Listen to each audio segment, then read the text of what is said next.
At the Global Investigative Journalism Conference, we asked some of the world's leading experts for their top tips when investigating stories. What is a mass shooting versus many deaths? One of the key lessons is the effective use of online databases.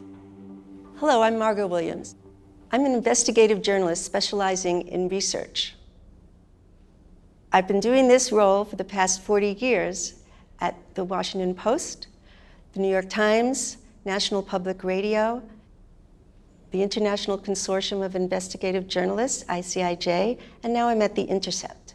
What's changed now is that we're working online with online documents and databases, and also training reporters in the newsroom to use these tools, and partnering on projects with reporters and editors. I'm going to give you 5 tips for more effective research. The first one, and I know you use Google, is to use Google more effectively, use the advanced search. Number 2, go beyond Google. Find databases that are invisible to Google, but that are relevant to your investigation or to your beat. Number 3, utilize databases from other countries when doing research on your own. One example is that the US government collects all kinds of information on everybody and on other countries.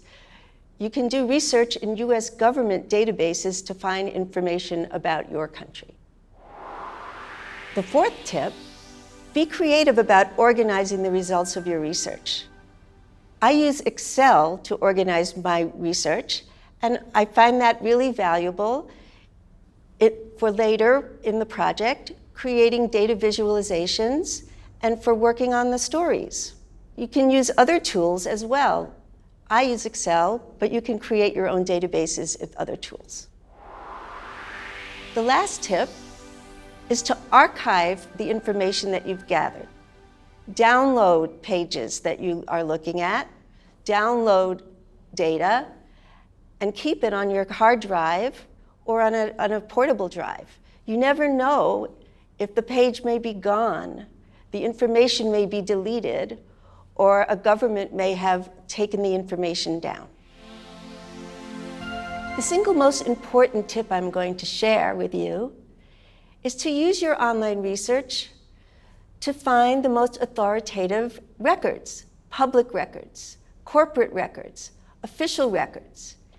And if you don't find it online, don't stop there. Go to get the records yourself at an office, get them in the mail, talk to people. The most important thing is to get those documents. I'm going to show an example from a project that I'm working on right now.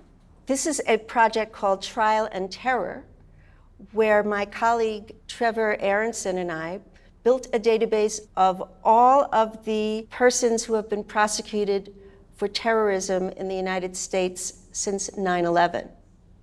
I'm showing this document that came from the United States Department of Justice. And as you see, it's a messy PDF file and hard to read. It was a list that the Justice Department put out of all of the terrorism defendants from 9/11/01 to December 2011. I was able to scan this file and then very painstakingly turn it into a spreadsheet so that I had the list of names of every person who had been charged up until that date and what crime they were charged with, the date that they were convicted, the date that they were sentenced, what they were sentenced for, and what the sentence was, how long they were going to spend in prison for a charge related to terrorism. So I had this spreadsheet that I was working on. When I went to The Intercept, I got the opportunity to work with Trevor Aronson, and he had his own database. We combined our two databases, and we built this project. Several stories were published along with this database. And the database is online. You can download it from GitHub. The research that goes into it that's ongoing is I've set up an alert that lets me know whenever another person has been arrested and charged with terrorism. So I get alerts in my inbox. And then we've also set up an alert on the Bureau of Prisons page, which lets us know whenever a prisoner is moved from one prison to another or when he's been released. So we have recorded in our database the date the person was charged, the date that they were sentenced, the date that they were moved to another location, and the date that they were released. And you can find an inmate or anyone who has been an inmate in U.S. federal prison since 1982. When we get a new sentenced prisoner, we can look up his name, first and last name, and find a prisoner number. And we use that number to set up our alerts. So this is an example of a search for Victor Bout, the international arms dealer who is now in prison in the United States. He's in a prison in Ohio, and he's going to be held in prison until December 15th, 2029. In our database, each prisoner or former prisoner and each person who is currently awaiting trial for terrorism has a profile page. We've built the profiles from the databases of federal prisoners and from court documents, as well as research into each person's history. And here's the page for Victor Bout. The database has the information that came from that spreadsheet I showed previously, and then combined with information from updates and court records.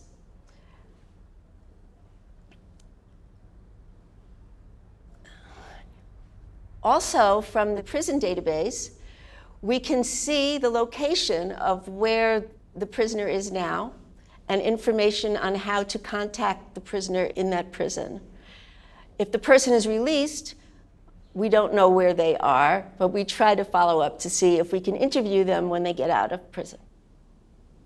This is an example of the court records that we retrieved for each one of the prisoners. So we have official information from the courts on the charges and on their trial and on the outcome of their trial and sentencing.